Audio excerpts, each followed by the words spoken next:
Welcome to Horse Talk, a podcast brought to you by the Mid-South Horse Review. At the Mid-South Horse Review, we believe that horse ownership and equestrian sports enhance the lives of our community. Whether a horse lover is a lifelong equestrian, a hobbyist, or a professional, we hope to help guide and be a resource for you and our equine community. No matter the stage of riding or horse ownership, we are here for you. I'm Lauren Pickford Abbott, publisher of the Mid-South Horse Review, and your host. Let's get started and talk horses. Welcome back, everyone. This is Horse Talk, and I'm with my co-host Robyn Miller for our Training Tip Tuesday conversation. And it is a new year. How about that? How was your New Year's, Robyn? How was your Christmas and your New Year's?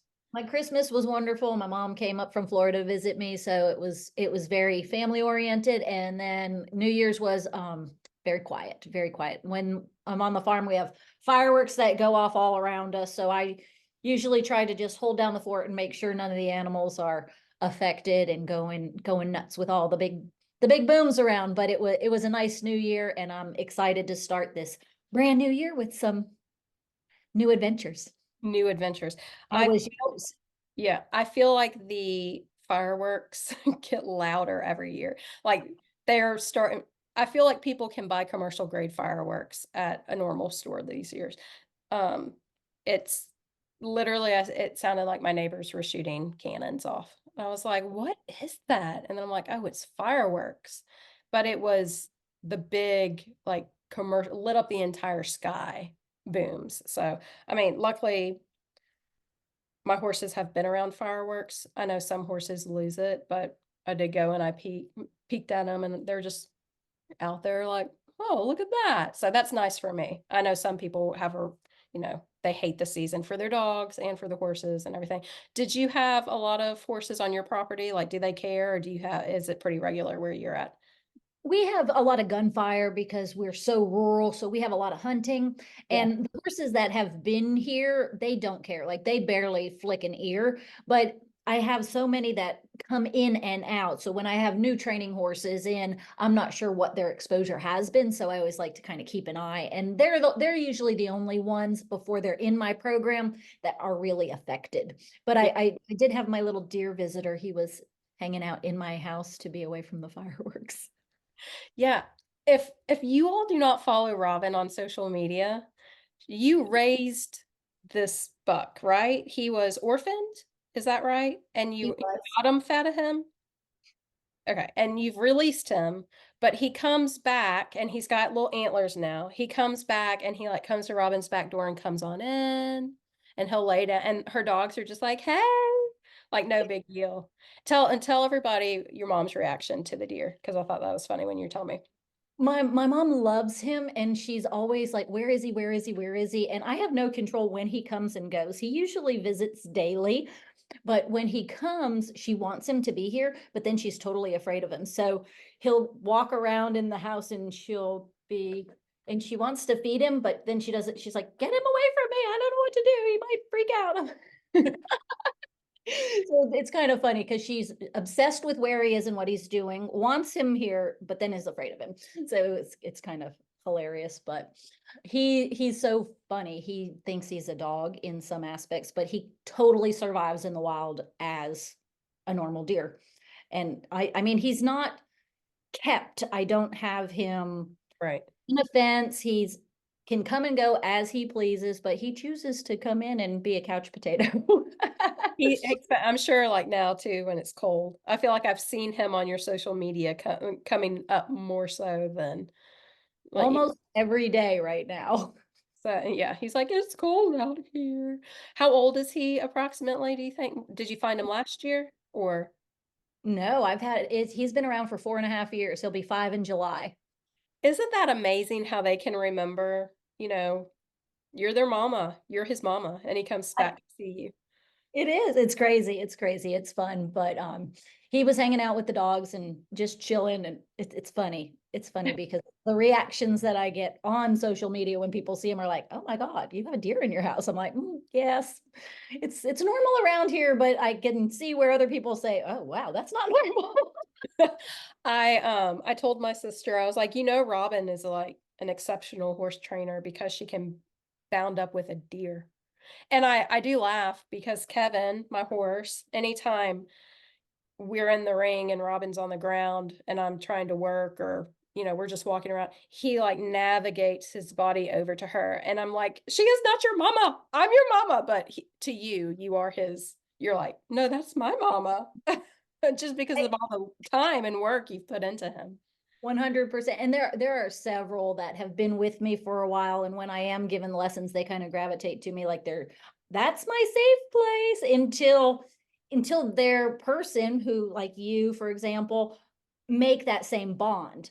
And Mhm. then he sees you as that super safe place. But they all tend to gravitate over to me. I have one horse, he's in his 20s, and his owner loves him to death. And whenever she takes a lesson, because I think he's been boarded with me, I want to say for 15 years. So he Wow. knows me daily, where obviously as a boarded horse, she doesn't get out to see him every day.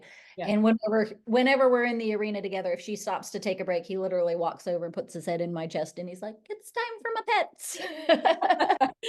Yeah. He knows your scratches are special, right? Absolutely.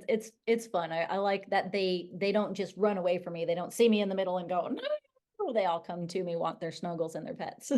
Yeah, I have seen some horses with trainers, especially trainers who are working directly, like riding the horse and doing training rides. The horse sees them as like, oh, she means work. She means exercise. So I love to see your relationship with each of the horses and them enjoy their relationship with you and not be like, "Oh, she's coming to get me to work and to exercise." So, I feel like that's really special, but the deer, I mean, we know as horse people, we bond with our horses and we have very innate, you know, relationships with our horses, but then you think about another flight animal that is 100% wild, like a deer, and it's like, "Oh, Robin's over here, she's got a deer in her house tonight." And he's sleeping on her couch with all of her dogs and, you know, having a cozy evening in.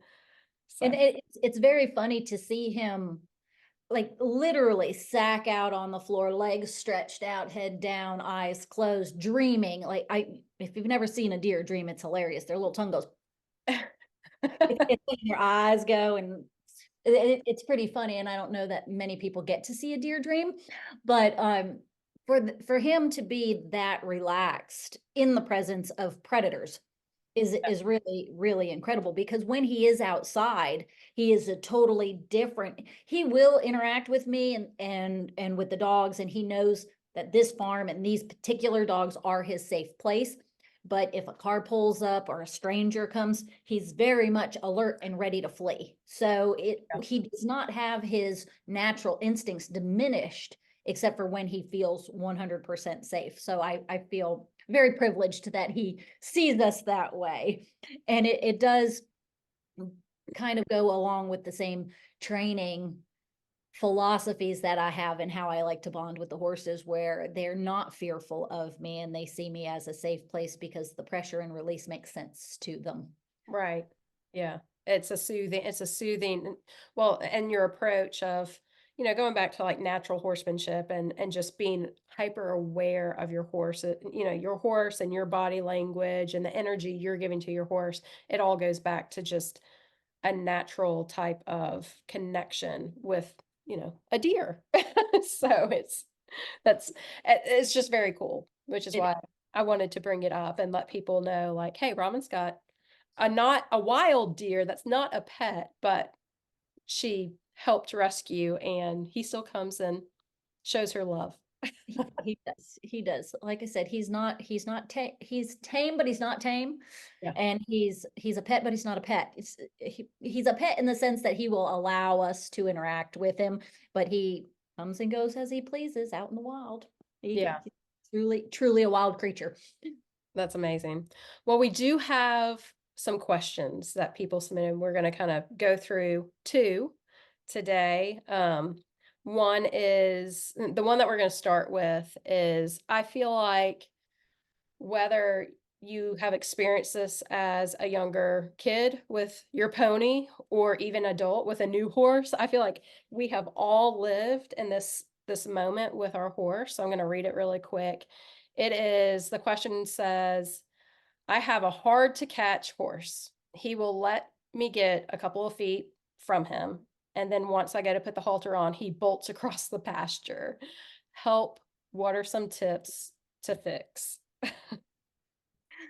That's fine. We've all been there. And sometimes I'll get some horses in for training new horses that I don't know yet. They don't know me. And the owners never have a problem catching them. And then all of a sudden we start into a program where they're working every day. And they might have been like a little bit of a couch potato before, or no pressure put on them, or spoiled, whatever the situation. And then when they see the work coming, they go, oh, I don't want to be anywhere near you. And I have sometimes a week or so where they don't want to be caught because they only equate me with work. But excuse me, what I do to rectify that is, if you have access to a round pen, which I do, that's the best place to start. All of the groundwork that I do really encourages connection and that horse bonding with a lot of draw and drive. So you always want equal amounts of draw and drive with your horse. You want, if you extend your bubble out, for them to move away and respect your space. But if you draw them in with your energy, you want them to want to come with you. So you never want your energy or your presence to 100% repel your horse. But at the same time, we don't want them running over top of us. So we want that equal respect of drive and draw. So I work on that loose in the round pen. And we work on getting that horse to kind of hook on, which is when you send them out and then you draw them back and you try to connect with the eye and have an incoming energy to that eye where you bring it off of the pen, move the hind quarter away, and get that horse to face in and want to be with you. So when you want to send that horse out, you push out and send them away, and your energy is driving them. But then you kind of like suck the energy in, try to put a string. I try to think about putting a string on the eyeball and bringing it from the nose around toward me as I back up and invite it into my space. So that's where I would start with a really, really hard to catch one, in where if you're out in the pasture with multiple horses, you cannot control that environment. Depending on how big your pasture is, that horse can get very, very far away from you before you can ever get there to put more pressure on. Because people will say you put pressure on until they decide to stop. Well, that's not always an easy scenario. If you can control the environment by making it smaller, such as a round pen, even if you have a smaller arena or a smaller paddock, somewhere that you can isolate the space and get it a little bit smaller, and it's just a one-on-one situation, that's the best place to start.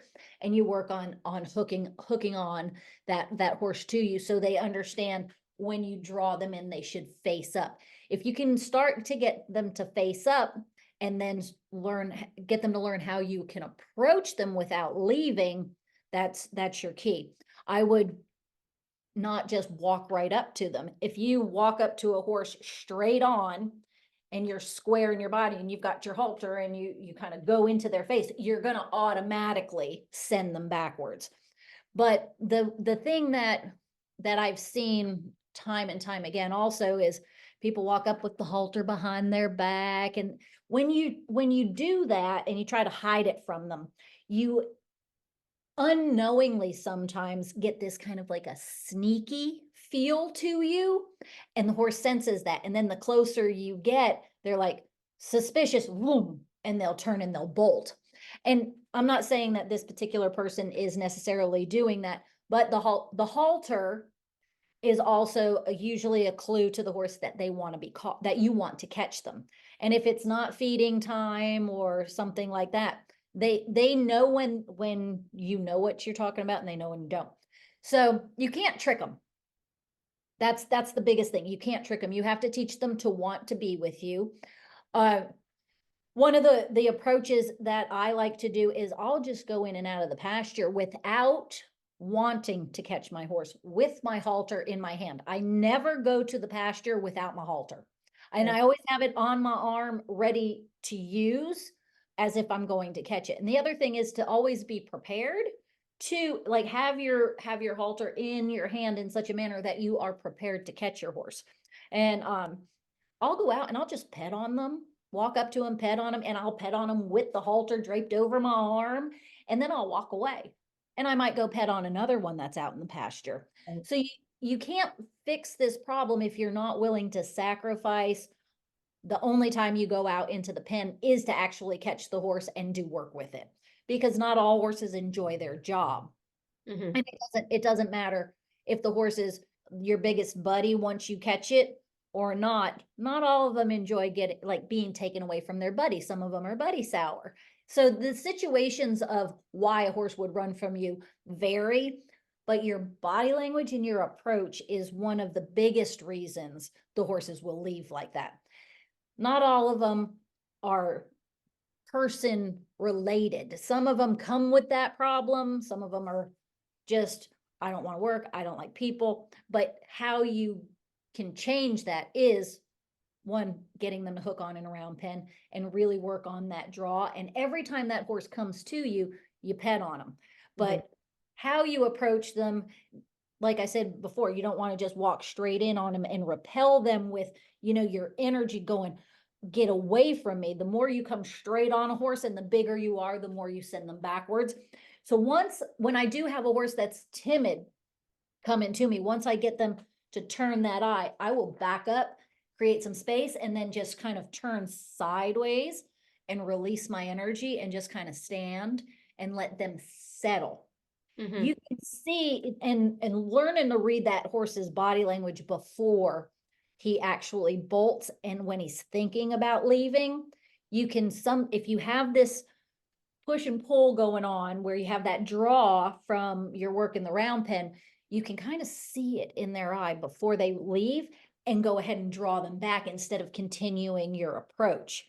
But you Right. never really want to come at them like this, or most of the time those horses that have that tendency will leave. So I'll approach them and I'll draw that eye in, I'll get them to settle. And if I take another step toward them and I see them pick that head up or look away a little bit and start to get some tension in their body, I'll back up again, draw them in, let them settle, and then do this little, like a little bit of a dance. And if you can bring that eye and get that hindquarter to step across and get them to face up again, they're starting to let down and let you into their space. So Yeah. those are some of the tips that I would start to work on. That's where I would start to really address this issue is in the round pen and then apply it in the pasture situation. But it takes time. It takes time and it takes patience. And if you get mad at them and start to chase them away and get, you're just going to undo that positive draw. Now, I'm not saying you can't put pressure on them, but you can't get mad. Yeah. Yeah. If they decide that they have to leave, you let them leave and then you keep drawing them in. But there's got to be a lot of love once they let you get there. Yeah. I went through a phase when I was, I think I was like preteen with my thoroughbred pony. We had a great bond. He was a horse that really enjoyed work. He always went around with his ears up. I have a horse now, my senior horse. He's like, "What, you're coming to ride me?" Like, he was not excited about work. But my little thoroughbred pony, we got into it was like a little phase where every time I would go out in the pasture and he went out with a herd, it was probably about a 35 to 40 acre pasture, so it was a big pasture. And he was king of the pasture as well. And when I would go out to catch him, he would start bolting from me. And for some reason, at first, I would chase him, which made things worse, and then I realized if I could get close to the herd, but not directly look at him, and then it's almost like I would walk sideways, and this was just me innately kinda, like, investigating the situation, I guess. I would walk towards, but I would almost walk sideways, so I'd get closer to the herd, and then I would just kinda stop, but I would never give him attention. Somehow, I figured out he would be curious enough to be like, "Well, what's she doing over there? Why doesn't she wanna catch me?" It was almost like a game. It was a let I want her to catch me type of thing, and sometimes I would even squat on the ground and just kinda, like, play like, pick up grass, and then he'd get really curious and he'd come to me. So what does is that kinda just an innate way of taking the focus off a horse and focusing it somewhere else and not having, like, the direct stare and the shoulders directly? Is that what kinda that communication, that natural for the horse, like, "Oh, she's not paying any attention to me," and making them curious to ma draw him in? Is that kinda how that played out? 100%. Yeah, 100%. The more you don't focus on them and you focus on something else, especially a herd mate, yeah, it really draws their curiosity in. And that goes along the same lines of things that they're really afraid of. mhm. Or that thing goes, the more the scary thing goes away from them, the more they want to investigate it. So, say your horse is afraid of baby carriages. Oh, yeah. You don't drive it straight at him because then they're going, oh my God, this scary thing's coming at me. But you turn that baby carriage past them and drive it away, and all of a sudden they're like, and they want to kind of come to it. So it's a similar thing. When you don't focus on them, they're all of a sudden like, hey, wait, why don't you want me? Yeah, And it's really funny that you say that because I have one in particular, and I've worked with this horse for years. He does not mind doing his job. He's a pleasure to ride. He's easy going. Once you catch him, he's like a snuggle bug. But when you walk out in the pasture, you don't even have to look at him. You don't even have to be near him. You step into the pasture and he's like, and he's ready to run. And if you go right to him, he's going to run around like, you can't catch me, right? But if you go to somebody else, he'll go, hey, why is she not coming to me? why don't you want me? And he'll literally like just walk right up to you. And Yeah, he's like, now you can pick me. I was just playing. And some horses are, they all have great different personalities. Some of them are just playful. So trying to learn a little bit more about what the horse is saying mhm, and really the body language that they are portraying will help you figure out, why is this horse hard to catch? Does he just not like his job? Is it a game to him? Is he fearful? Is he buddy sour? So all of these things will help to figure out why he's doing what he's doing and approach it in a way that makes sense to him. But that bond between the two and getting that draw as strong as the drive will really help in that particular situation, because you're going to train a conditioned response that when you offer for him to come to you, he's going to untrack and engage mhm. you. And that's the first step in getting that problem fixed, but does not happen overnight. Yeah. And I think it's important to mention this particular person owns a gaited horse. So the groundwork and the connection that you have with horses, it doesn't matter if it's a gaited horse, it doesn't matter the discipline. It all goes back to kind of that natural communication of energy between horse and human at the end of the day. It does. It doesn't matter what their feet do, they all move. Yeah. But what their mind does is flee when they're fearful and attack when they're trapped, Hmm. but engage when they feel safe. They want to be with what makes them feel safe, comfortable, and balanced. So the horse is a horse. It doesn't matter what their feet do. And all of the groundwork works for it doesn't matter what kind of a gaited horse or what kind of a other horse. It could be a quarter horse, a thoroughbred, a warm blood, or I don't know, Pasofino, Tennessee Walker. It doesn't really matter, Right. because the groundwork, and this I should mention also, if you don't have access to a round pen or a smaller space to work the horse loose, I would work on the connection within the groundwork on the end of the halter and the lead rope, Hmm. and see if I could get that horse's draw better to me within the boundaries. And then you're controlling the space a little bit. And I would just have that line a little bit looser and not always a tight connection. and try to drive the horse away and then try to draw him. And I would try to get him to come to me before I actually made a connection on the end of the halter Mhm. and pulled him to me and to see if I can encourage him to come to me that way. The only reason I would want to use a round pen or a smaller space is because horses are smart. They're super, super smart. They know when they have that halter on, they're kind of caught. And some of them you can trick them into thinking, that they're loose on the line, but it's really easier if they're 100% free in that loose space. But the groundwork works for any discipline, any breed. It's about balance, about connection, it's about softness Mhm. and suppleness, and that the bond of wanting how they respond to your energy and Mhm. how you have an intention that can either send them or bring them, and you want that to be an equal type of thing. Yeah. This particular person, they are specifically a field trialer. So they go Mhm. to field trials. These horses, they're usually like Tennessee Walkers or gated horses, flat shod gated horses. And usually you always have to haul for field trials. You go, you get them, you load them on a trailer, you're going across open acreage with a gallery of horses. So there, for this particular industry, and I'm not, or discipline, and not that this writer does this, but I would also recommend, and I know because I have my horses on property and I've trailered to lessons before, build in a good amount of time before you plan to get the horse on the trailer.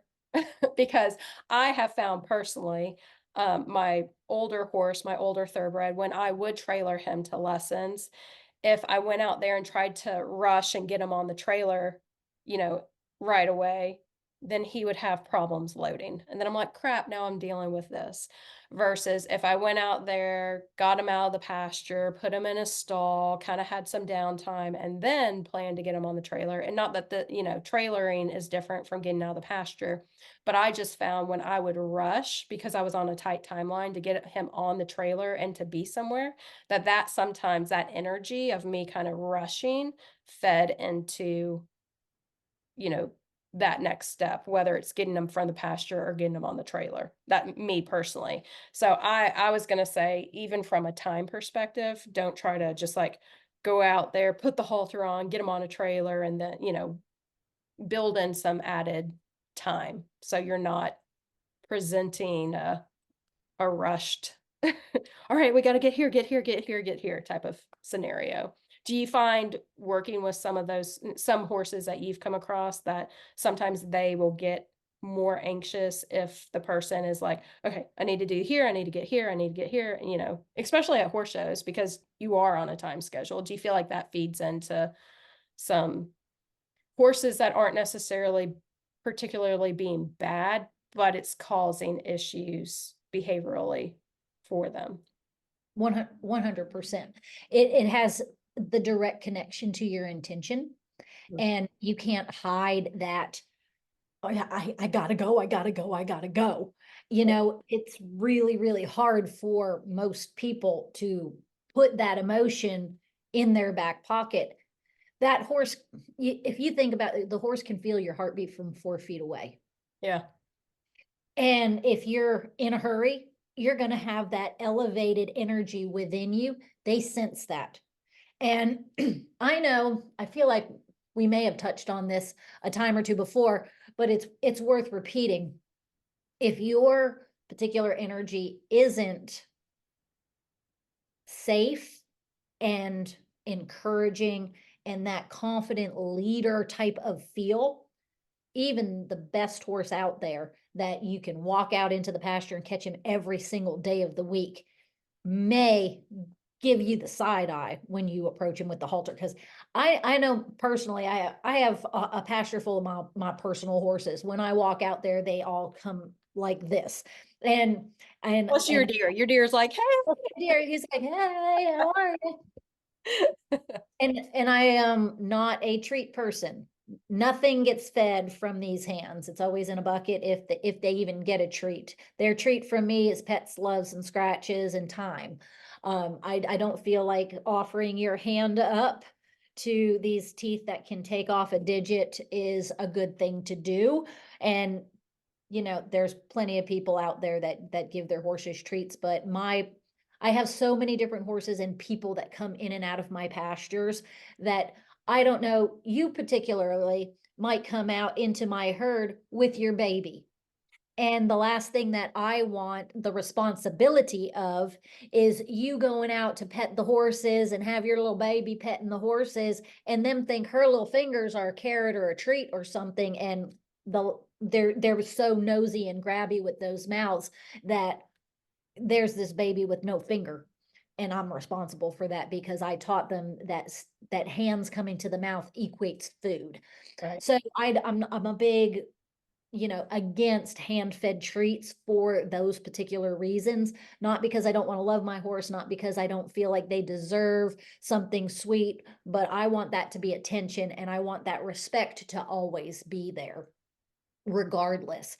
And they swarm around me when I go out there, but if I've had a really bad day or if I'm in a super hurry, like, oh my God, I got to get to the vet or I have to get to the show, I have to, and I woke up late, oh my God, the alarm clock didn't go off, and I go out there with that kind of energy, even my best horses will be repelled a little bit, and sometimes they're hard to catch. So that energy is directly related. And you are absolutely right. That's a very good piece of advice. Pack the time in Yeah. before you go out there so you don't feel that I gotta go, I gotta go. I was gonna play devil's advocate because I know your stance on treats, not that they're bad, but I have a nibbly horse who may have bit a child or two. So I do not give Kevin treats, but I did figure out very early on that because he was very mouthy when I first got him, and young horses can be mouthy. He was 4 when I got him, but I was like, "Ooh, this is not a treat horse." And then some people at the barn were giving him treats because he's so beautiful. I mean, why would you not? But then he also then bit at least 2 people that I know of, never me. So I don't give him treats. So I don't go out in the pasture with treats. Some previous horses that I have had, I would always take a carrot with me because they weren't mouthy and I just, would take one. And even when I was younger with my little thoroughbred pony, at times I would be like, I'm gonna go, I don't have time to play catch me if you can. So I would go out with like a bucket with some feed.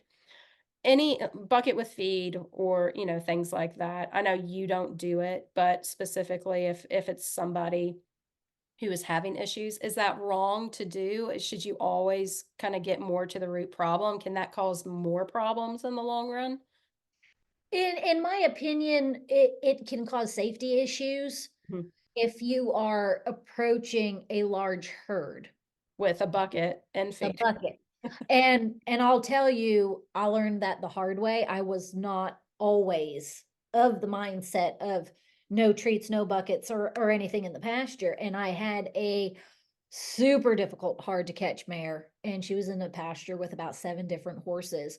And I was like, I don't have time for this. And I took a bucket out there to go catch her.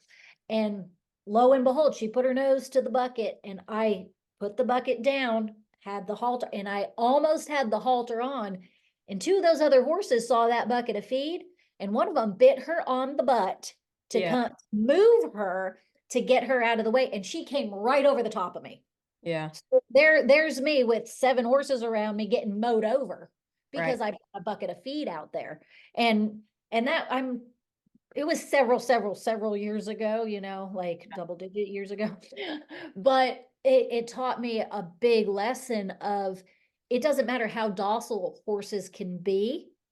And if I went out into that pasture with no treats, none of those other horses would have been triggered to even come up to her. Mhm. But horses can be food aggressive. Yeah. So if you aren't super aware of that and able to repel those horses away from you as you give those horses that treat, it could be a safety issue. Yeah. And that's where I would go on that. Um, if that's the only way you can catch your horse, and he's the only one out in the pasture and that's the way you want to do it, that's your prerogative. Mhm.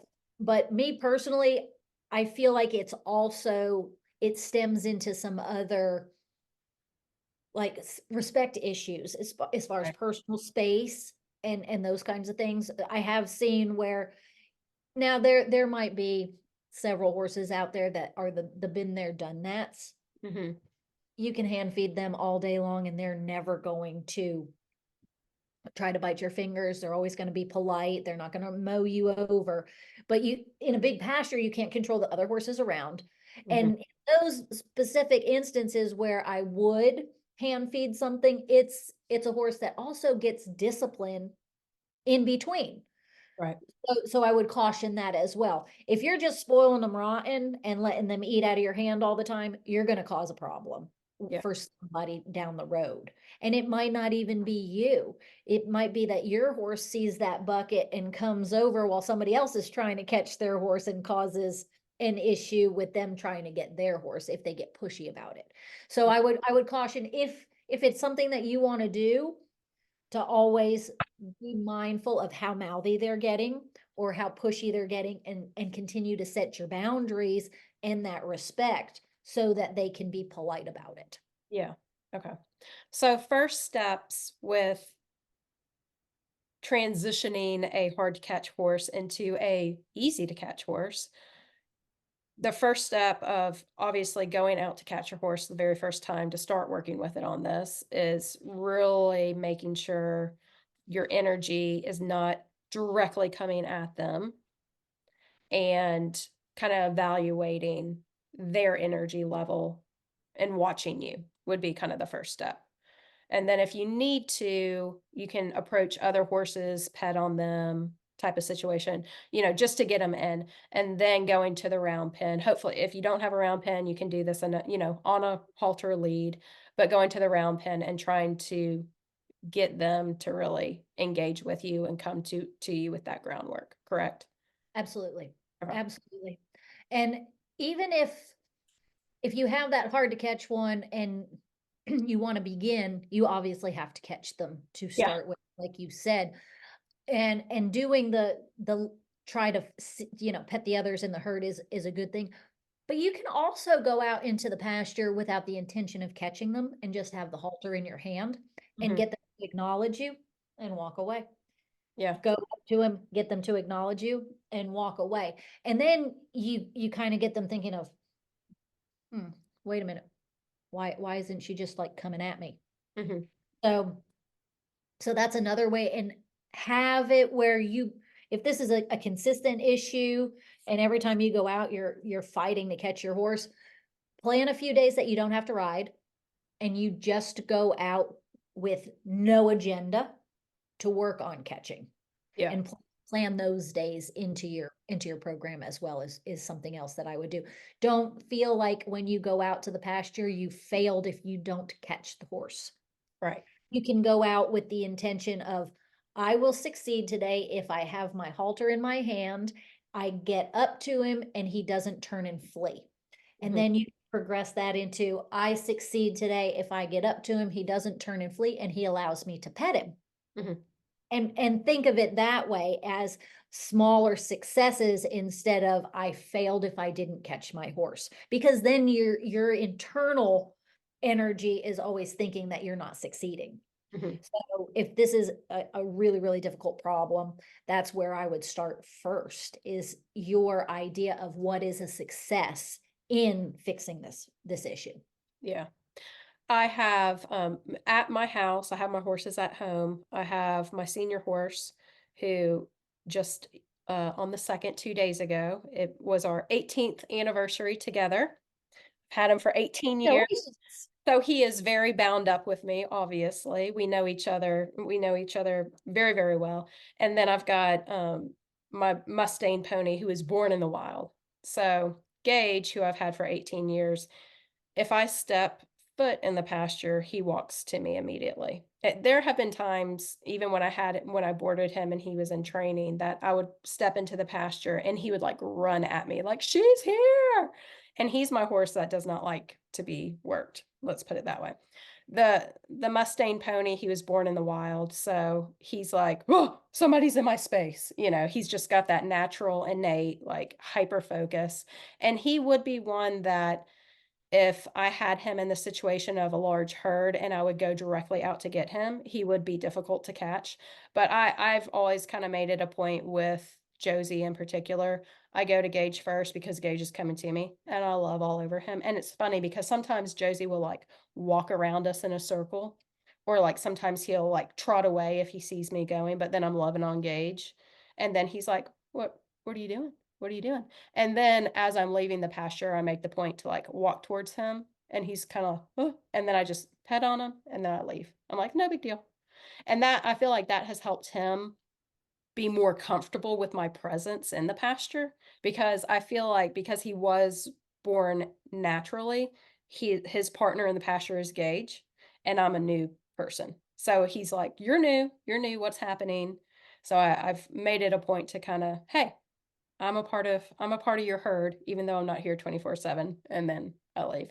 So I found that that has worked really well for him, and then, usually he comes into his stall, and then I get him out, but I find it interesting just the natural behaviors of some horses, and the bond. Obviously, Gage and I are very bound up because we've 18 years is a long time. It's a very, very long time, and congratulations on that. I have my old stud pony. He's a little well, not little, he's quarter horse, and we have our 21-year anniversary coming up pretty soon. He's 23 and I got him when he's 2. Oh, that's awesome. And if I go up to the side of the pasture and yell his name, he could be Yeah, all the way across the pasture and he will pick up a canter and run to the fence. yeah. And I understand that bond. It's an amazing thing. It really, really is. But the other thing that I was going to mention that you just reminded me was when you do go out and you're having these difficult times, sometimes if you just go out and pet on them and then leave, Mhm. they don't always see you as coming to get them, Yeah. which totally changes them, but always have that halter with you. Mhm.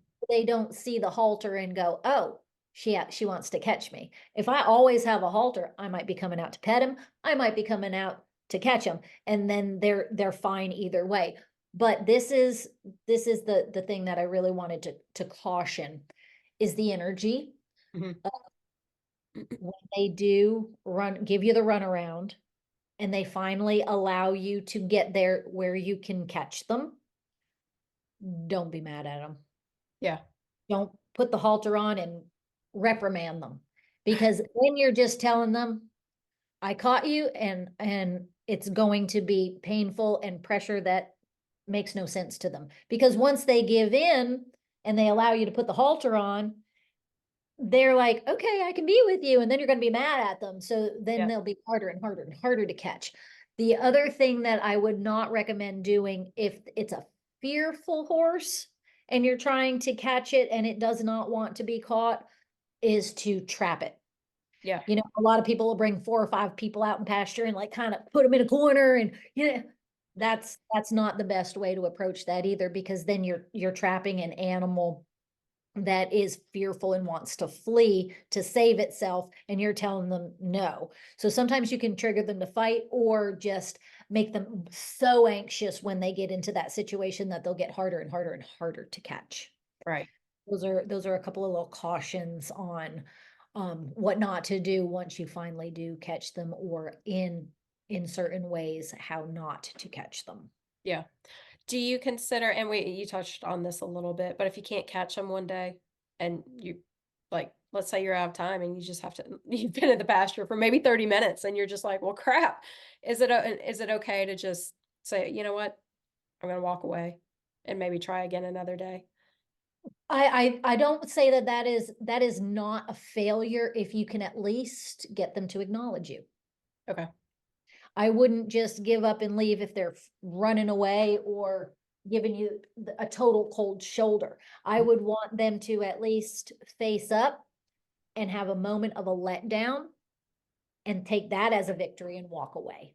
Yeah. So I would first assess how much time do you have that day Mhm. before you even go into the pasture. And if it normally, with whatever method you're using now, if it normally takes you, and let's say 20 minutes to catch your horse, pack in a little bit more time. And if you don't have at least 20 minutes, 30 minutes to work them, don't go that day. Yeah. Because if you're serious and you want to move forward past this issue, and try not to wait until the day of the event Yeah. that you're going to work. Today's the day that I'm going to try to fix this problem. Build it into your program every single day. And if you don't want to put the time and the effort into making them easy to catch, then changing the relationship between the two of you probably isn't high on your priority list, and you Right. want to fix. There's no quick fix to getting a horse to want to be with you. Right. It's how they perceive you, and what they, and it doesn't have to be you as the individual. It could be anybody that goes out to try to catch it is going to have a problem. They're just a hard to catch horse, but they learned that from somewhere along the years that they've been handled in their life. So you have to make the commitment to make the change, and Right. it has to come from within them on how they feel about being with the person. Right. That makes sense. Well, I think, like I said, this particular question, if you've been around horses at any amount of time, you have experienced at least one horse that was hard to catch, that tested your patience, that was really, really hard not to lose your patience. And you just had to, I know me personally, I have probably stood in a pasture for 30 minutes just trying to catch a horse, at least 30 minutes. And there was a part of at one point when I would get really, really mad, and other points that I'm just like, well, I'm just gonna sit here until you come around. And that was okay. So I feel like all equestrians experience it at some time or the other. Should we go on to our next question? Because this is a doozy of a question. It is, but I need to touch on one more tiny thing that you just touched on briefly, and just kind of pointed out is when you do have those hard to catch horses and they test us all. And Hmm. I've done it wrong in every way you can think of. I've done it wrong, Yeah. which is why I know what works consistently and what doesn't work consistently, but that's the key word right there is consistency. Hmm. We touched on that the last conversation that we had. You cannot go out there, just like you said, some days you were like so mad in that 30 minutes, and then other days you're like, okay, it has to remain a positive energy for that horse to want to come to you, Yes. or it will not ever get better or work, or it'll take a lot longer. So the patience level, the safe place that you are for that horse to want to come has to be a constant thing when you go out there to catch them, and keep that in mind, because it is frustrating, and it makes you want to throw the halter down or whip it at them, or just go, oh my gosh, why can you not? And you want to just like march around and cuss under your breath like, "Mm," and they feel all of that. Yeah. So have been doing all of those things in the past before, and not all, and they make the matters worse. I will quickly touch on, I had a really, really difficult one several years ago. You literally could not open her pasture gate without her trying to find another way out of the paddock. Oh God. So concerned about being caught that it took me weeks and weeks to get her where I could even get the halter on her, to Yeah. even start getting her to trust that I didn't want to harm her. She Mm. was so scared.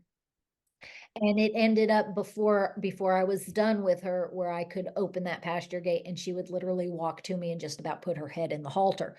But I mean, sometimes it was hours that I was in that little paddock with her, just trying to get her to allow me to touch her. Yeah. So just know that it can be that. And she was the one that taught me getting mad and not being consistent or getting mad and not being consistent will never work. You have to pack that patience and allow yourself to be a safe place for them, or a comforting place. Even if they're not fearful and they're just like, I don't want to work today, you have to be a good place for them to be, and Right. try to allow your affection and your love to be the thing that they seek. Yeah. Well, what I feel like horses teach, and usually, just in our sport, usually most people come up with horses starting at a young age, younger than preteen years. And then it's kind of like you get to your preteen years, boys and girls, patience is a hard thing to learn. And it is, I'm, I'll be 41 and I still struggle with some, patience. But what a great, I mean, horses just teaching. You have to learn patience when you're working with any animal, but specifically horses, because one day they can be fickle, just one day you may never have an issue catching your horse, and then one day all of a sudden they don't want to be caught, so uh, it's it's a hard lesson to learn, but it's also such a great lesson to learn how to control your patience and go in with the mindset, whatever happens today, we're going to remain kind of steady, having that steady presence of, and not losing your cool, which is very, very hard to do. Very- It's the hardest thing to do, because you can have a horse that's so consistent and great and great and great, and then one day he woke up on the wrong side of the pasture, and you're having a struggle with him, and it's easy to get frustrated. But the minute that you do, you let them down. Yeah. And that's what you have to remember, is they want that confident leader that can show them safety and security every single time. And it's the hardest thing to do. It is 100% the hardest thing to do. And we've all failed at it multiple times. And I'll probably fail at it again before my days are done. But I try really, really hard to go out there every day and say, okay, whatever you give me, I'm going to work through. And like I said, that doesn't mean you can't put pressure on your horses. It's about pressure and release, but that pressure and release needs to make sense to them. And Yeah. they have to see you as not angry. It can't come from a place of anger. That's the only thing. So hopefully this will help all of the people with the hard to catch horses. You're not alone. You're Just not alone. You're not alone. It happens to all of us every day at some point. yes, you're not alone. Um, so I'm gonna, our next question was several paragraphs long, which I appreciate. Um, and this just shows that it's, we'll probably touch on this topic more in depth than some other conversations, but this particular individual has an off the track thoroughbred, which I'm a thoroughbred person. I appreciate, thoroughbreds come with a whole bunch of, off the track thoroughbreds can come with a whole bunch of uh, kinks and quirks and, PTSD, as I like to call it. This particular thoroughbred did not race. They were on the track and they trained. They did not race. He was in professional training when she purchased the horse, walk, trot, canter, and was schooling up to 3 foot. So when she was looking at this horse and bought the horse was very, very quiet, which was one of the reasons why she was, the horse was so appealing to her. Um, Purchased the horse. The horse ended up stepping on itself and became lame. So needed time off to recuperate from that kind of superficial injury. Now that she's bringing the horse back into work from a couple of months off, now the horse is very, very anxious.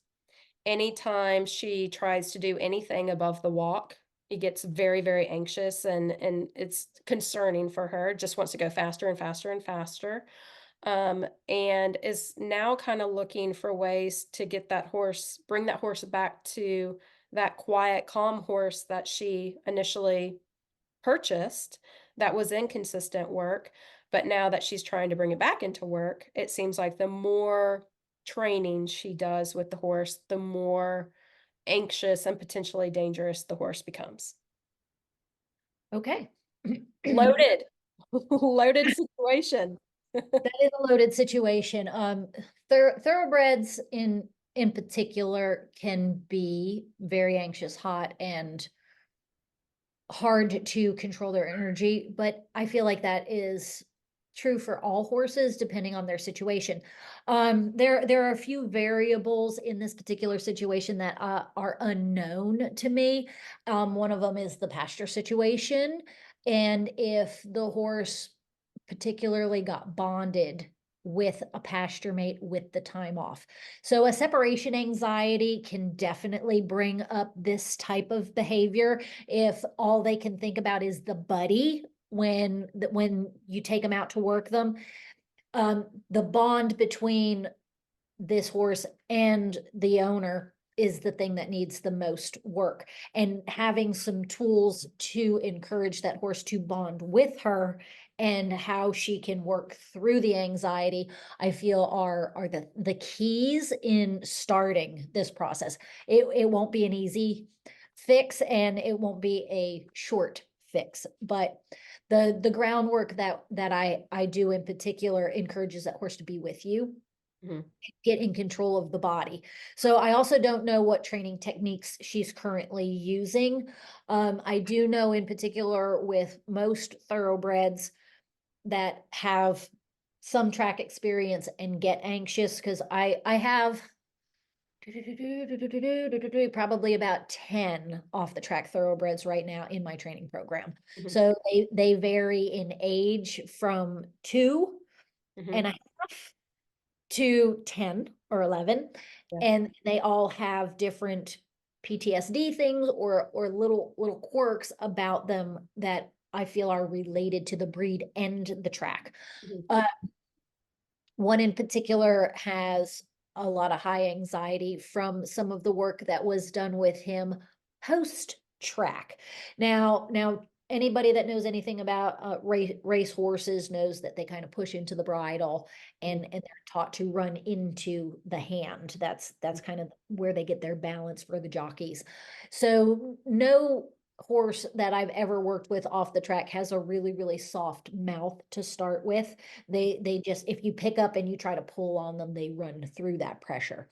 So the first place that I like to start is by not putting pressure in the mouth and getting control of the hind quarter. Mhm. Once you get control of the body and the hind quarter, then you can redirect the energy and start to bring that horse to you. But the one in particular that I was talking about happened to be put into a program directly out of the track where he was put into a lot of pressure Mhm. in his mouth, and he just got more and more anxious and nervous and anxious and nervous in until he finally was hard to ride and hard to control and just kind of bouncing off the walls. He would stand in the cross ties and just weave. He had so much anxiety, and when he wasn't just in his pasture with his buddies left alone, he was worried and he was nervous. The person didn't give him any comfort, and I'm happy to say that now that particular horse, you can ride him around on the buckle and he'll kind of just dink around a little bit and just and be really quiet, really relaxed, and he can stand tied with his head down and his hip cocked, relaxed and not worried. Now, he still has some days where that nervousness will crop up depending on what happens around him, but it comes down very quickly. But this was, to an extent, almost an unrideable horse without having, worry of what might happen underneath you. So it sounds similar to what this particular owner might be going through. Yeah, And she did say that anytime she removes the horse from the pasture and, like, is grooming him or ties him or is away from horses, he weaves and he's very anxious. So she did say, especially when she brings him in to start the process of grooming and it starts from that moment that he's removed from his pasture mates. So what I did with the particular one that I had, which sounds similar, in it sounds like mostly a pasture bond Mhm. was created with the time off, and now it's a separation anxiety issue, and the horse cannot focus on the owner or the rider or the work, can only focus on give me back to that buddy. Yeah. So what I did with this other particular one was started with the groundwork, getting control of the hind quarter, teach it how to be with you. untrack that hindquarter, send it across, bring the front end through, change a lot of directions, and get that horse to engage. But you want to start getting in control of the body laterally first.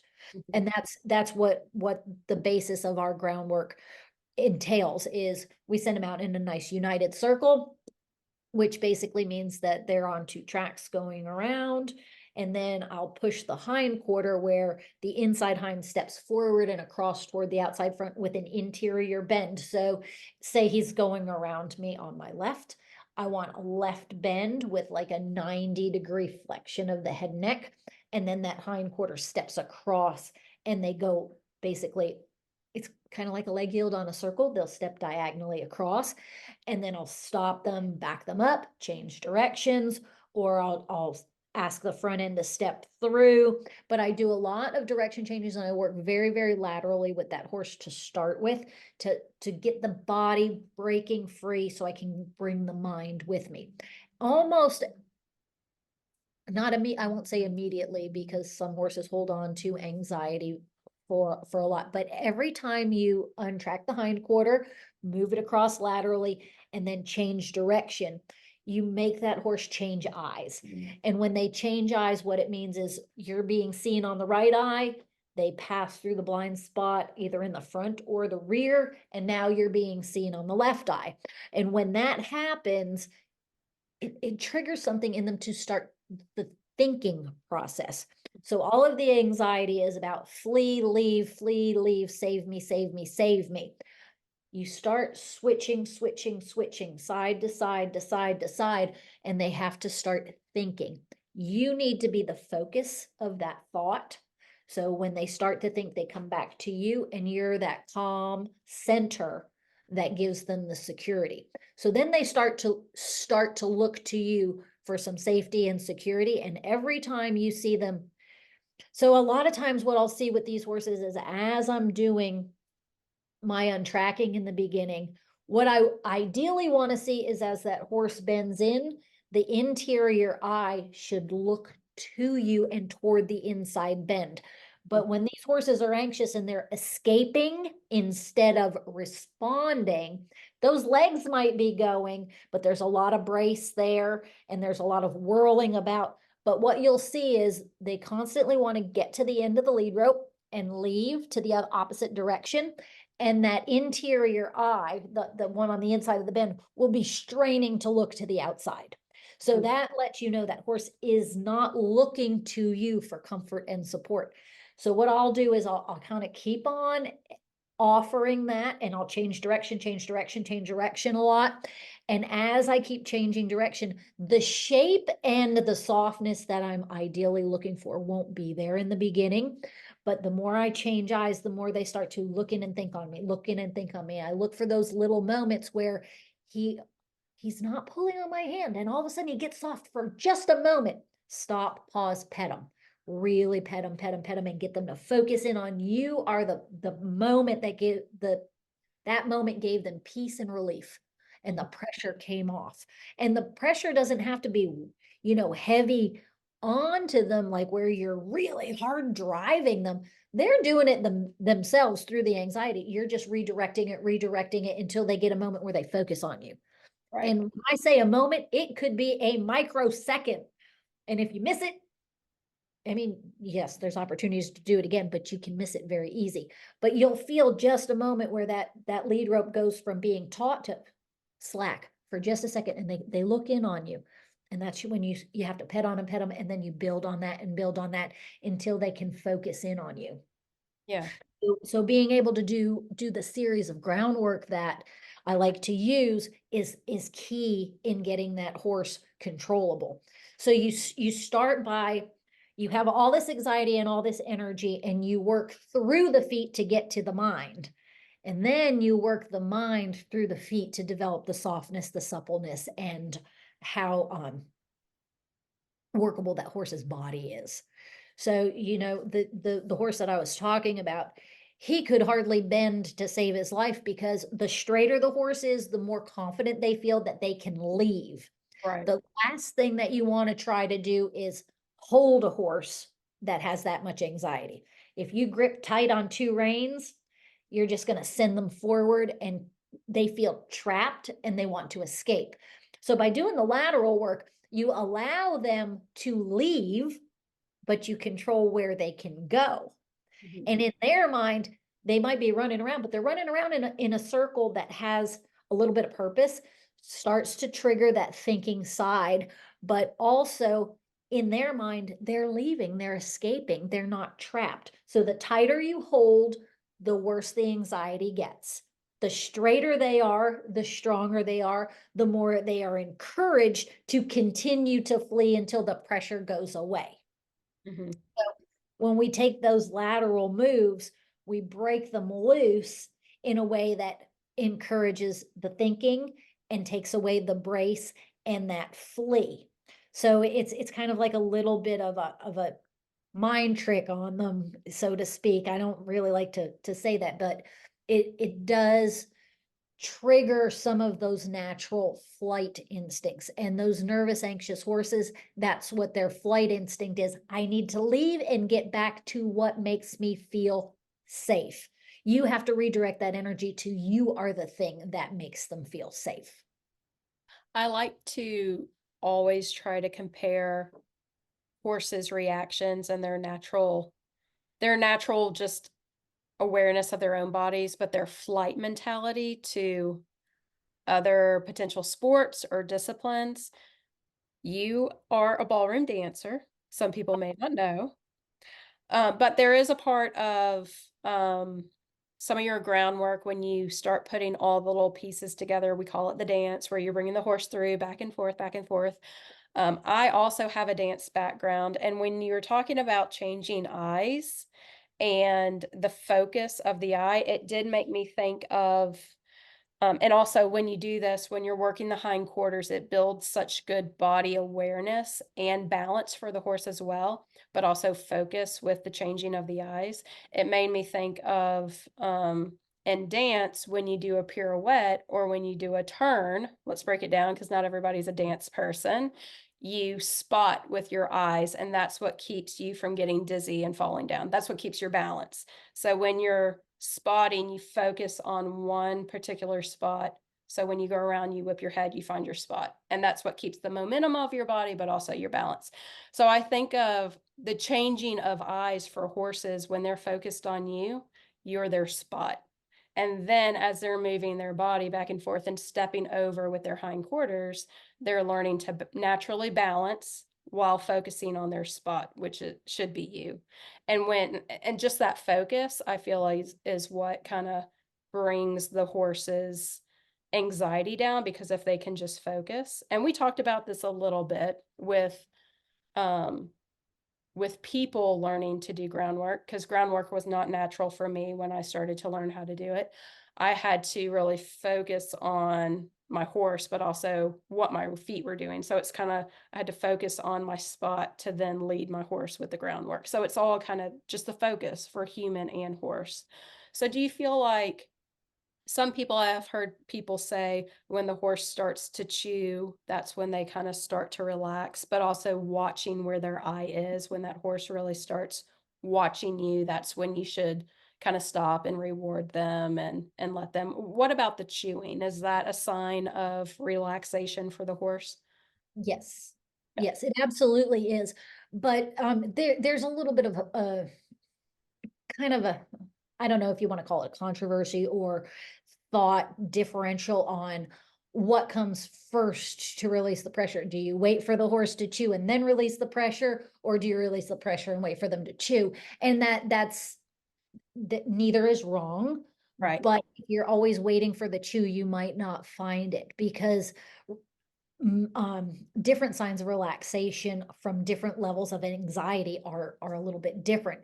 When that horse stops straining that eye to the outside and focuses in on you, that is a moment that they're beginning to relax. And if you catch that particular moment and stop, what you would more than likely find is if you let that horse soak for a second after that, take a moment where there's no pressure and you're just petting and loving on him, that lick and chew might start to happen. Right. So the interesting thing about the licking and chewing and when they turn their mouth loose is And it's the reason why might get you to understand a little bit of why we say it's a moment of relaxation.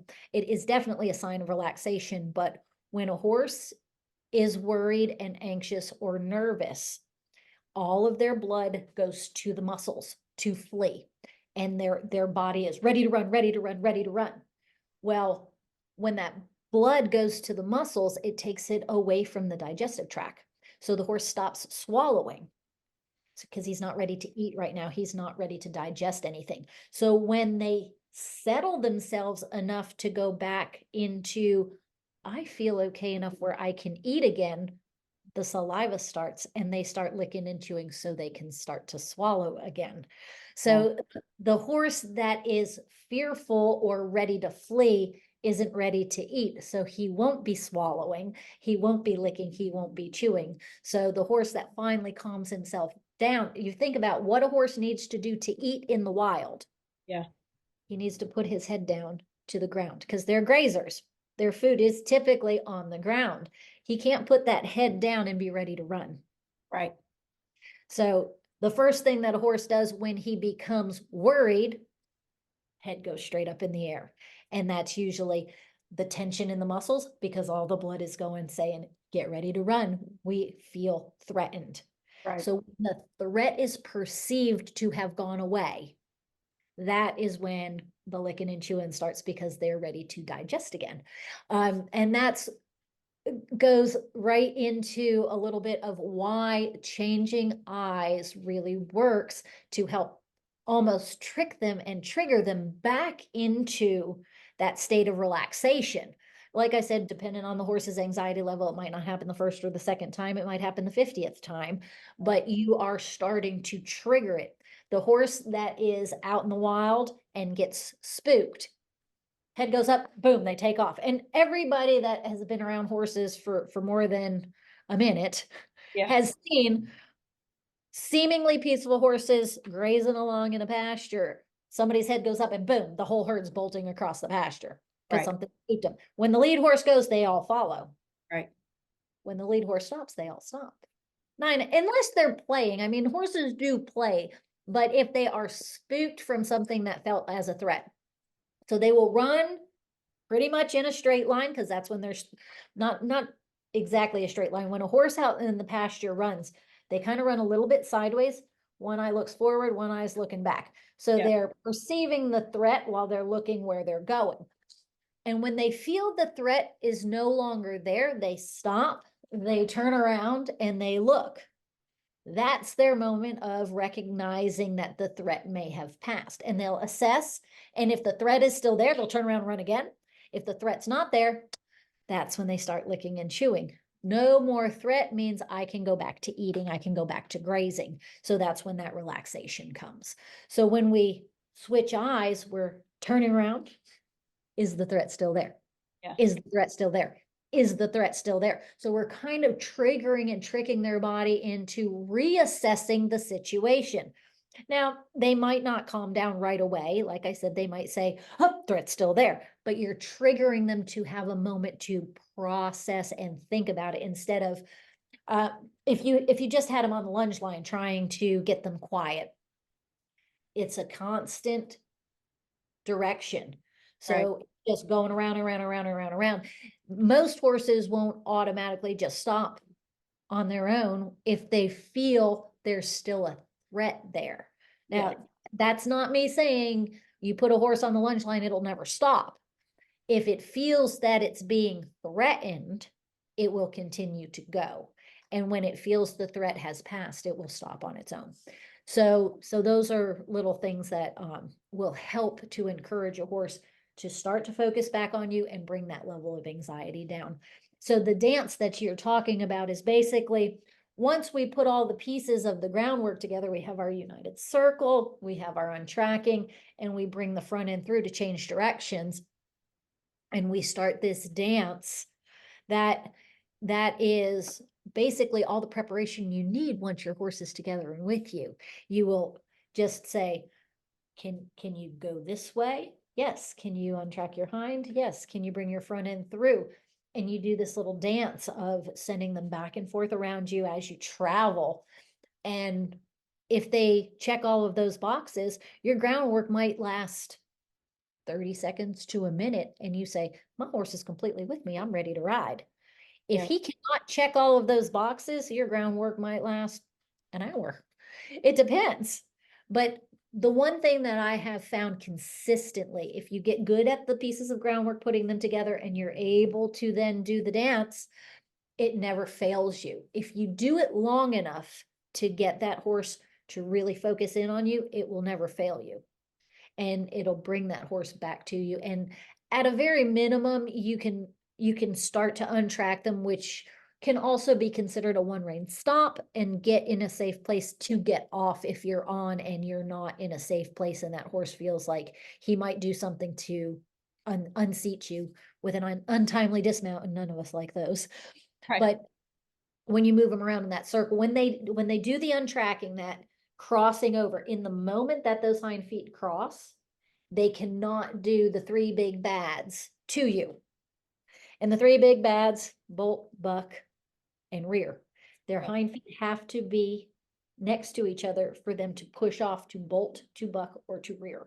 So when they're like this, it's like pushing in that clutch, and you have a moment that they can't do those. So if you have that moment, they step out, they have that moment, and you keep crossing that foot, you can get that body back in control. Yeah. So, there's different stages of the groundwork and the levels of softness, suppleness, connection, but getting to that hind quarter and that bend and being able to change directions is the place where I would start to bring that level of anxiety down.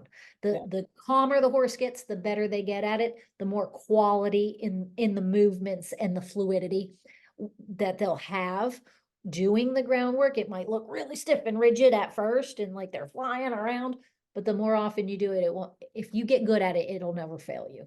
Yeah. Talk a little bit about teach letting a horse figure out how to self-soothe themselves. Well, that particular thing I use a lot. If the horse can't be by themselves without being anxious, I have a little rule. If I tie a horse up and I walk away from him and he has a complete meltdown, I am not going to go and save him. I'm going to let him throw his fit as long as he's not damaging himself until he has a moment of calmness. And then I'll walk up to him and I'll pet him and then I'll walk away again. But the Mhm. more you try to calm them, the more they call you to them. And then you're basically playing the same game as the kid that drops the thing off of the high chair, and you keep picking it up and they drop it and they pick it up. You keep going and rescuing them. They're never going to learn to control their own emotion. Now, that being said, I'm not going to have a horse that's having a complete meltdown try to stand there for 20 minutes. Right. He might be like, oh my God, oh my God, oh my God, oh my God, oh my God. And then he goes, I'm going to recognize that, walk up and pet him. And that might be where I unhook him and walk him away and Mhm. just be with him for a minute. And then I might go back and hook him back up. But I'm going to give him some relief on the moment he found some softness within himself. Right. So I do have a little bit of a rule when I do tie a horse up. If I am within touching distance and I'm trying to groom him and he's being all anxious, I am going to influence his feet at that point. So I'll either make him step forward, make him step back, try to get him to stay where I had him. But if this horse has so much energy that he just, oh my God, oh my God, oh my God, what I will do is I'll take him off that line and I'll do some groundwork. Then I'll put him back. And if he can be quiet, I'll brush him and everything is good. But if I step away and I cannot reach him and he starts his meltdown, I'm not going to go save him. Right. I'm going to wait for him to find a moment. Unless like he breaks loose or something, then I have to go. But then I'm going to hook him right back up Right. until he finds a moment. But I will put him in a stall and wait for them to have a moment of relaxation, even if they're flying around in there, hollering, screaming. I'm not going to go, hush up, shut up. I'm not going to do that. I'm not going to acknowledge him. That's what he wants. He needs attention. They need to learn how to self-soothe. But that being said, I don't do that on day one. Right. Is it okay to have a horse? And I know this just from having thoroughbreds. Some always dance around, not in a dangerous way, but some always just shift around as you groom them. Is it okay to let them just kind of, as long as they're not dangerous, to let them kind of step back and forth when they're not necessarily in cross ties, but if they're on a safety release, is it okay to let them do that and just not even acknowledge that that movement, I guess you could say? To a degree, some movement is going to be natural. Like if they're just kind of shifting their weight, or they step one side to the other, a little bit forward and back, that doesn't bother me so much unless they're stepping on me, Mhm. at me, or something grabs their attention and their focus is away from me in a dangerous manner. Right. But most of the time, I want them to be pretty still if I'm grooming them and they're dancy. Yeah. I'm either gonna do some groundwork, put them back until they can be still, or I will reposition them where I had them. Right. But the occasional, like, I moved a foot here, I moved a foot there, or I swung my butt around if I'm on a tiring or something like that. Depending on what caused it, I'll just keep brushing them and ignore them. Yeah. But if I'm, like, in a precarious position, like I'm grooming their belly and they're moving around, I'm gonna stop them and I'm gonna make them be still. Right. So, depending on what level of trust you want in your horse, or certain expectations that you have for them. Now, I can be pretty specific on how still I want their feet and them not move at all if I want to eventually be in a position where I can like ground tie a horse. So you might be where you don't have anywhere to hold to tie your horse up, and you might have to go get something. You want to be able to ground tie 'em where they're not just wallering all around. You need to put your saddle on. You don't have anywhere to put them.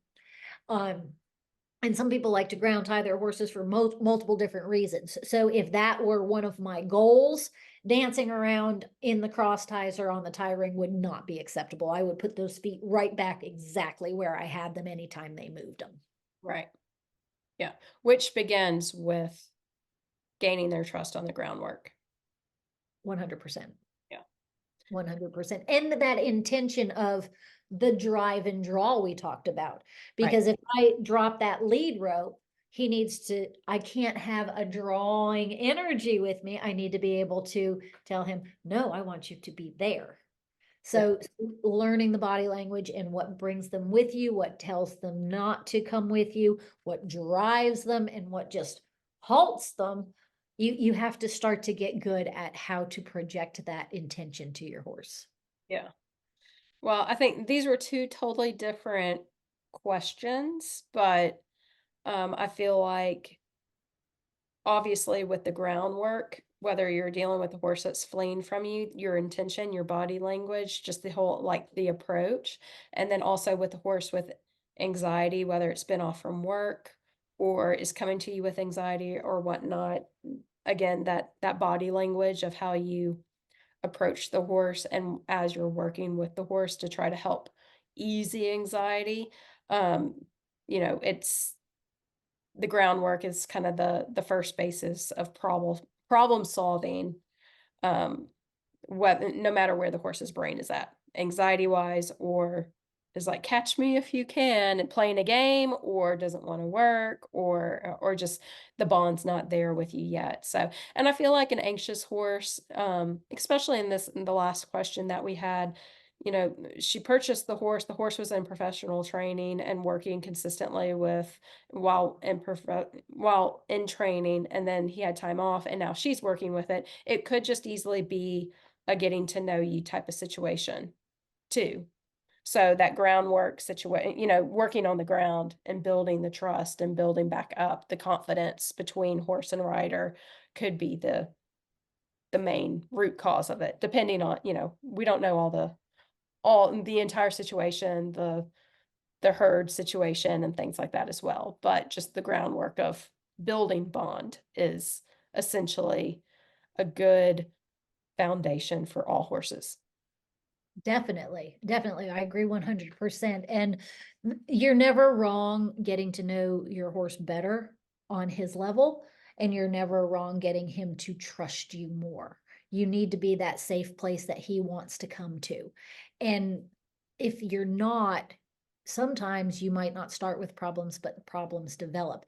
And in this particular situation, it may have just been the injury, the time off, and a new buddy in the pasture that became that horse's sense of security. And a lot of times, and this is not necessarily the case in all of them, but a lot of track horses are trained with pony horses.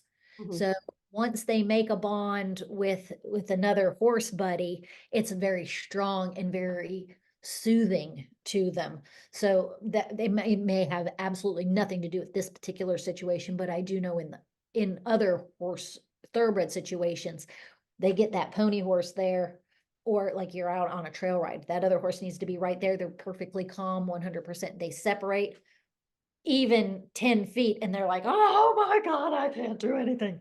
So Yeah. it is very, very much a real thing that bond that they have for security, especially if they're not a secure horse on their own. Yeah. If they don't have the confidence on their own, and it's easy for a horse to lose its confidence. It's not that sometimes you get a horse that it's super confident and then something happens to them and they lose that. So it's not necessarily that any person did anything wrong, but certain situations can cause different emotions in the horses. Yeah. Absolutely.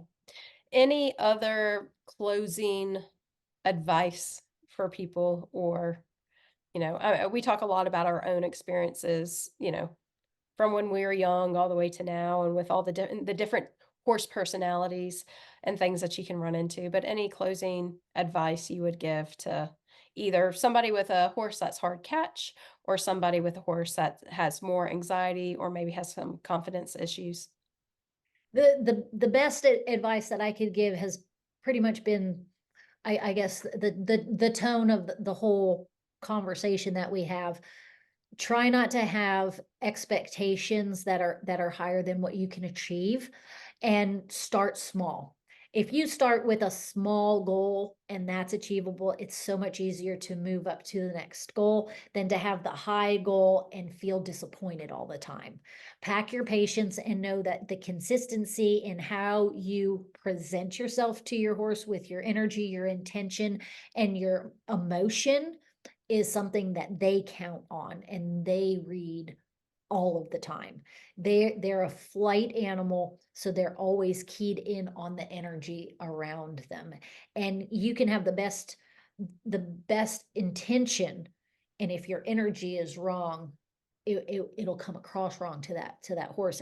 And if it's not consistent, you're going to give him mixed signals. So do your best to have the same energy and approach when you go out to work with your horse. And it's the hardest thing to do. But if you can try to do that, your successes will come quicker and more consistent than they will if you're mad one day and happy the next.